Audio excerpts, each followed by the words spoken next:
Badges? We don't need no stinking badges. Blazing Saddles wasn't just a comedy.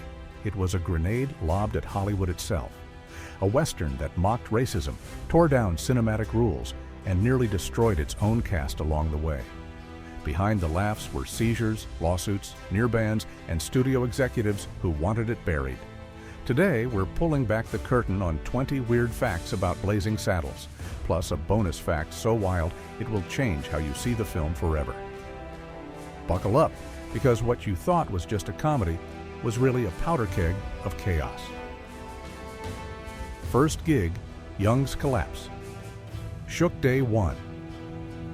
The Waco Kid was supposed to be played by Gig Young, fresh off an Oscar win. Perfect casting, an alcoholic gunslinger played by a man battling real demons. But on the first day, disaster struck. Young stepped on set, hit his mark, and before finishing his first line, his body convulsed. Crew members thought he was acting drunk. Then he vomited bile and nearly collapsed. Doctors revealed he was in violent alcohol withdrawal. Brooks had no choice. He fired Young on the spot. His footage was scrapped. 4 years later, Young's story ended in tragedy when he murdered his wife and then himself. What seemed like a production mishap was actually the first crack in a life spiraling out of control. Blazing Saddles barely survived its first day, and the shadow of that collapse haunted the film. 2. Gene Wilder saved the film. Overnight, with Young gone, the film was dead in the water. Shooting schedules were tight. The studio panicked. But Mel Brooks had one name: Gene Wilder. He called his friend in tears, whispering, "Gene, I need you. Right now." Wilder hadn't read the script. He hadn't rehearsed a line. Yet within 24 hours, he flew to LA, slipped into the Waco Kid's costume, and it fit like destiny. On his very first scene, Wilder brought not drunken chaos, but razor-sharp sarcasm. Cold, bitter, yet oddly charming. Suddenly, the film had balance. Without Wilder, the production would have collapsed. What was supposed to be Gig Young's redemption became Wilder's defining role. He didn't just play the Waco Kid, he rescued the entire project in one desperate leap. 3. John Wayne said, "Too dirty for the Duke." Mel Brooks dreamed of one cameo: John Wayne. The Duke was the face of Westerns, the granite jaw of American masculinity. Brooks handed him the script personally. Wayne read it in one night. He called the next morning laughing, "It made me laugh my ass off." But then he delivered the gut punch. "I can't do it. My audience would never forgive me." Wayne had built an image of solemn cowboy virtue, untouched by crude gags or satirical barbs. He loved it, but he couldn't risk being tied to fart jokes and racial slurs. Brooks later admitted it broke his heart. And yet, Wayne still supported the film. He told Brooks he'd be first in line to see it. And he was. The cowboy legend. Didn't saddle up for satire, but he still tipped his hat to the chaos. 4. Richard Pryor made the script uncensorable. Richard Pryor was Brooks's first choice for Sheriff Bart. He was fearless, edgy, and perfect for the role. But Warner Bros. Said no. Pryor had too many arrests, too much scandal. He was uninsurable. Instead of walking away, Pryor became a co-writer, and he set the tone by fighting to keep one word in, the racial slur that studio execs begged him to cut. Pryor argued, "We're writing about racism. We have to use its real language." Brooks backed him. The slur stayed. That choice made the film immune to censorship.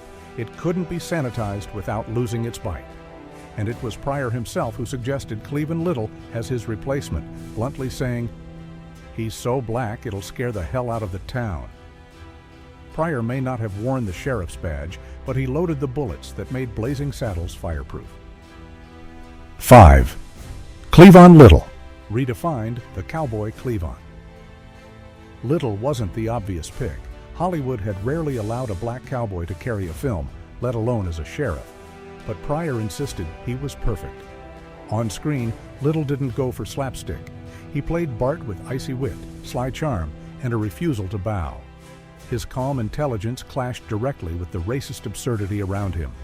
What audiences didn't realize was that Little was shattering the archetype of the all-American cowboy. The John Wayne figure was always white, stoic, and pure. Little turned that on its head, smooth, sharp, and fully in control. His performance didn't just make the comedy work, it rewrote the Western myth. Brooks may have built the sandbox, but it was Cleveland Little who made the sheriff unforgettable. 6. Madeline Kahn's "Don't Touch" line. Came from fear, Madeline Kahn almost walked out of her audition. When Brooks asked to see her legs for the cabaret role, she thought it was a sleazy trick. She snapped back, "Oh, so it's that kind of audition." The room froze. Brooks quickly explained it was to check if she could wear a Marlene Dietrich-style gown. Kahn relaxed, lifted her skirt a little, and joked, "Don't touch." The line killed the room with laughter. Brooks scribbled it into the script on the spot. When she performed as Lily von Stupp, the sultry chanteuse, the line became iconic. What looked like a moment of harassment turned into one of the sharpest comedic beats in the film. Kahn wasn't just cast for her talent, she was immortalized for her wit under pressure. 7. Governor Lepetomene was a fart joke with history. At first glance, Governor Lepetomene's name sounds like just another crude gag, but it hides a bizarre tribute. The name comes from Joseph Pujol, a 19th century French performer known as Le Pétomane, the world's most famous professional farter. Pujol drew massive Parisian crowds by controlling flatulence like a musical instrument. He could extinguish candles, mimic songs, even smoke cigarettes through his rectum. Brooks adored this absurdity and slipped it into Blazing Saddles. In the film, Governor Lepetomene is pompous, lazy, and utterly useless, signing decrees and passing nonsense. The name signals the film's mission, to puncture power and decorum with ridicule. Audiences may not have recognized the reference, but Brooks wasn't just aiming lowbrow. He was reminding viewers that comedy has always mocked authority, from French cabarets to Hollywood screens. 8. The studio wanted it cut to pieces. After Brooks finished his first cut, Warner Bros. Hosted an exclusive test screening for executives. Disaster. 90 minutes of silence. No laughter, no applause. When the lights came up, the suits delivered a brutal verdict. Cut it all. They demanded entire sequences be removed. The campfire farting, the racial slurs, even the horse-punching gag. Without them, there would be no film. Brooks didn't argue. He simply crumpled the notes into a ball and tossed them into the trash. Instead, he organized a new screening, this time for secretaries, guards, and postal workers. The room exploded with laughter. Some laughed so hard they fell off chairs. Brooks knew then who his real audience was. He released the film intact. The executives had nearly buried Blazing Saddles. Ordinary people saved it. 9. Amarillo, Texas, banned the film for 10 years. In 1974, Amarillo refused to screen Blazing Saddles. Officially, it was too vulgar and racially offensive. But the truth cut deeper. Amarillo prided itself on the John Wayne cowboy myth. Blazing Saddles mocked that myth into dust. Locals saw it as cultural blasphemy. When the theater considered showing it, men in cowboy hats and fake six-shooters stood guard at the entrance to stop audiences from entering. The film never premiered there. A decade later, Warner Bros. Staged the 10th anniversary re-release in Amarillo, the very city that had rejected it. This time, no protests. Theaters sold out. Some of the same locals who once defended cowboy honor now stood in line to watch. The outlaw had become a legend. What Amarillo once banned, it now embraced. 10. The ending broke. Cinema's walls. Brooks struggled with the ending. 5 rewrites failed. Sunset rides, gunfights, even musical finales. Nothing fit. Then came the radical solution: destroy the story itself. In the final version, as the climactic gunfight rages, the characters smash through the studio wall into another soundstage. They fight dancers, invade other sets, and end up in a limousine, driving off into Hollywood night. Brooks was inspired by the Looney Tunes' Short Duck Amuck, where Daffy Duck battles the animator's hand. The ending of Blazing Saddles wasn't just unconventional, it was a declaration. The film existed outside genre, beyond rules. It mocked Hollywood by literally escaping its grip. Audiences left stunned. It wasn't a Western anymore. It was a bomb thrown at cinema itself. And we're only halfway there. If you think these stories are wild, go ahead and like and subscribe, because the next 10 facts will prove Blazing Saddles was even more chaotic than you imagined. 11. The Count Basie Orchestra appeared in the desert. The desert scene feels like classic Western cinema: sunburnt horizon, dust, and silence. Then, jazz erupts, not drifting from some distant saloon, but performed right there by a full orchestra. The legendary Count Basie Orchestra plays April in Paris as Sheriff Bart rides by.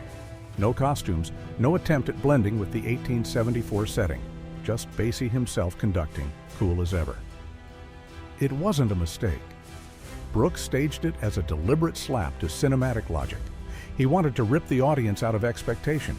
A black jazz icon inserted into the heart of a whitewashed Western, decades before such satire was common. It was bold, illogical, and hilarious. To Brooks, it wasn't parody for parody's sake. It was a cultural collision, daring viewers to laugh at the absurdity of Hollywood's myths. 12. They used Basie's most famous recording. Brooks didn't just hire Basie. He handpicked one of the most iconic arrangements in jazz history: Basie's 1955 recording of April in Paris. At the Newport Jazz Festival, the performance had electrified audiences, cementing Basie's status as a living legend. By dropping it into a Western set in 1874, Brooks created a time bomb of irony. The film didn't even try to hide the anachronism. Instead, it celebrated it. For black audiences, it was a wink of representation rarely seen in Hollywood. For white audiences, it was a surreal gag that shattered immersion. Either way, it stuck. The scene became a symbol of Blazing Saddles' rebellion, not just breaking rules, but gleefully dancing on the rubble with jazz horns blaring. 13. The town was a fully functional Western city. Most Westerns used flimsy facades, empty storefronts held up by wood beams. Brooks demanded authenticity. On the Warner Bros. Lot, he built a real town: running water, working toilets, furnished homes, even beds where cast and crew actually slept. Actors ate meals in the saloon, showered in the bathhouse, and lived like frontier settlers. Why? Brooks believed comedy worked best when surrounded by realism. The more real it is, the funnier it gets, he explained. And it worked. When the sheriff faced absurd racism in a town that looked utterly authentic, the satire hit harder. The laughter wasn't about cardboard sets, it was about real structures collapsing under ridiculous human behavior. Brooks built a functioning town only to destroy its myth. 14. Harvey Korman couldn't stop laughing. Harvey Korman, playing villain Hedley Lamar, was supposed to sneer, scheme, and dominate. Instead, he kept breaking down. During scenes like the bean-fueled campfire, he laughed so uncontrollably that filming stopped. Crew members began betting on how long he could last before cracking. In one take, he stuffed cotton in his nose, trying to block the smell of beans, and still erupted. The fart scene alone took 27 takes because Korman couldn't hold it together. Brooks didn't mind. He thought Korman's genuine laughter made the villain oddly endearing, giving him an unplanned comic warmth. In Hollywood, villains were usually cold and calculating. Korman made Hedley Lamar ridiculous and human, a blundering tyrant undone by his own inability to stay serious. 15. The first fart scene in Hollywood history. The bean campfire sequence wasn't just crude, it was historic. Before 1974, flatulence was taboo in American cinema. Hollywood would show murders, orgies, and gore, but not fart jokes. Brooks changed that forever. The studio begged him to cut the sequence. Too childish, too disgusting. Nobody wants to hear that, they protested. Brooks refused. That's exactly why it has to be there, he snapped. The result? The first mainstream fart gag in Hollywood history. Audiences howled, critics groaned, and the boundary was broken. Today, bathroom humor is standard, but it started here with a group of cowboys, a pile of beans, and a soundtrack of flatulence that shattered Hollywood's last silent taboo. 16th, Anne Bancroft. Hid in plain sight, Mel Brooks' wife, Anne Bancroft, was already a legend by 1974. She'd won an Oscar, an Emmy, and a Tony, and she was immortalized in The Graduate. But in Blazing Saddles, she didn't claim the spotlight. Instead, she slipped into a church scene as an uncredited extra, playing just another townsperson in the crowd. No lines, no close-ups. Why? It was her way of supporting her husband by simply being there in the madness. Brooks later admitted it was one of his most cherished memories, spotting his wife in the background of a chaotic set. Hollywood never credited her for the role, but for Brooks, the cameo was priceless. In a film about absurdity and ego, Bancroft's silent presence was an intimate reminder of loyalty and love. 17th, Mel Brooks' voice is everywhere. Brooks wasn't just the director, he was hidden in nearly every soundstage corner. Beyond his on-screen cameos as the Jewish warden, the Native American chief, and the bumbling governor, he voiced random characters throughout. He shouted in crowd scenes, crooned as a band member, and even provided a hilariously off-pitch scream during a brawl. Brooks explained, "I want laughter to happen on every level, even in details the audience doesn't consciously notice." His fingerprints are everywhere. Watch closely, and you'll hear Brooks' voice layering the soundtrack, sneaking in chaos at unexpected moments. It wasn't vanity, it was obsession. He wanted every second of Blazing Saddles, even the background noise, to pulse with comedy. Few directors ever controlled a film so completely, down to the stray screams in a diner. 18. Dan Dailey. Turned down a role with Grace Mel Brooks tried to cast old Hollywood star Dan Dailey, a veteran of musicals and westerns. Dailey adored the script, but turned it down for a heartbreaking reason. "I can't ride a horse anymore. My eyesight's too weak." It was a farewell, not just to the role, but to the genre that had made him famous. Brooks later called it his greatest regret in casting, not because Dailey refused, but because the refusal was delivered with such honesty. In a film bursting with vulgarity and satire, this one off-screen moment was quietly touching. Dailey didn't leave Hollywood bitter. He bowed out gracefully, acknowledging his limits. For Brooks, it was a reminder that behind the parody of cowboys were real actors whose own Western days were ending. 19th, Hedley Lamar triggered a $10 million lawsuit. The villain's name, Hedley Lamar, sounded suspiciously like Hedy Lamarr, the glamorous screen siren and brilliant inventor. She didn't find it funny. Hedy sued Warner Brothers for $10 million, claiming the parody damaged her reputation. The irony? The film itself jokes about the mix-up, with characters repeatedly mistaking Hedley for Hedy.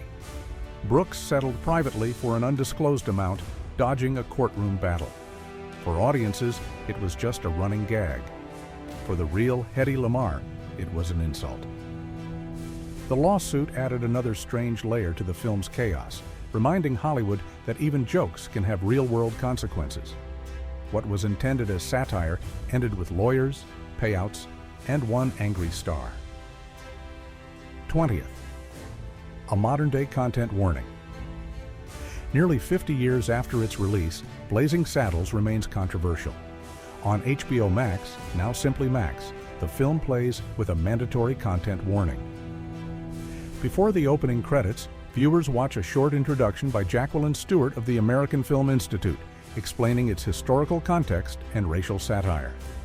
Only 2 films on the platform carry this label: Gone with the Wind and Blazing Saddles. One romanticizes slavery, the other mocks racism with brutal comedy. Brooks always insisted, "We're not mocking black people, we're mocking racism." But the line between satire and offense has grown fragile. The fact that the film still requires an introduction shows just how explosive it remains, even in an era where almost nothing shocks audiences anymore. Bonus fact: the film was almost banned forever. What few know is that Warner Bros. Executives originally considered burying the film outright. After that disastrous silent test screening, one proposal was floated: shelve Blazing Saddles permanently, never release it, and write it off as a failure. It was only because Brooks arranged that second screening for ordinary employees, not executives, that the film was saved. Secretaries, guards, and clerks laughed so uncontrollably that Brooks convinced the studio to gamble. Without that small act of rebellion, the movie might have never seen the light of day. Imagine the most fearless comedy in Hollywood history nearly locked away in a vault, unseen. Its survival wasn't inevitable. It was stolen back from the brink by everyday people who simply couldn't stop laughing. Blazing Saddles wasn't just a comedy.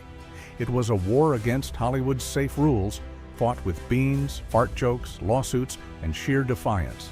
It exposed racism, mocked authority, and even shattered cinema's fourth wall. Half a century later, it still divides, still shocks, still matters. If you were surprised by these revelations, don't forget to like, subscribe, and share. Because in the words of Mel Brooks, the real secret of comedy is simple. Tragedy is when I cut my finger. Comedy is when you fall into an open sewer and die.